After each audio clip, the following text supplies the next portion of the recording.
ծափահարեցին ու ճանապարհեցին 8-րդ գումարման խորհրդարանի նախագահ Ալեն Սիմոնյանին, որ նոր խորհրդարանում չի լինելու ոչ որպես նախագահ, ոչ էլ որպես պատգամավոր։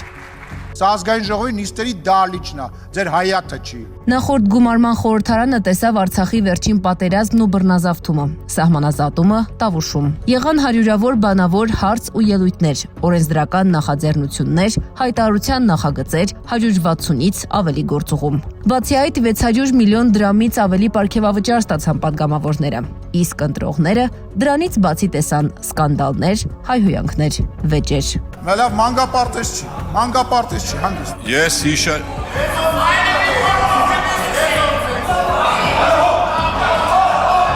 Անջատեք եթեր, ընդմիջում 20 րոպե։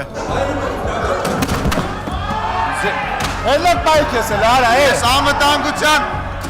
անվտանգության աշխատակիցներին ներս եմ հրավիրում։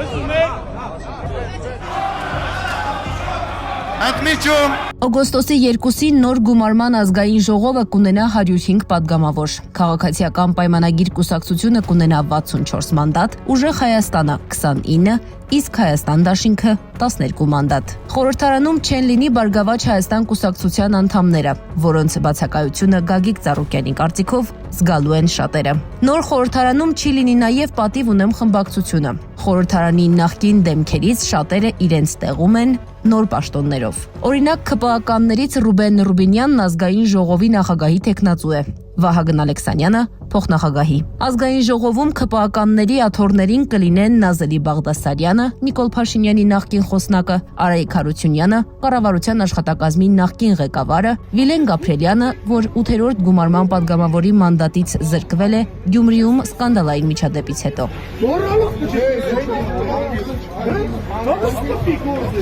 Ընդդիմադիր Հայաստան կուսակցությունների դաշինքը 8-րդ գումարման ժամանակ 28 պատգամավոր ուներ, 9-րդին 16-ով պակաս։ Երկու նոր անուն ունի դաշինքը՝ Սևակ Խաչատրյանն ու Մեսրոպ Մանուկյանը։ Ընդդիմադիր ուժերի շարքում Ուժեղ Հայաստան կուսակցությունների դաշինքն է որպես նոր ուժ, նոր դեմքերով։ Կուսակցության երկրորդ համար Արամ Վարդևանյանն է նախկինում խորհրդարանում պատգամավոր եղել Հայաստան խմբակցության ցուցակով։ Ի տարբերություն նախորդ գումարմանը, ԿՊ-ն խորհրդարանում չունի սահմանադրական մեծամասնություն։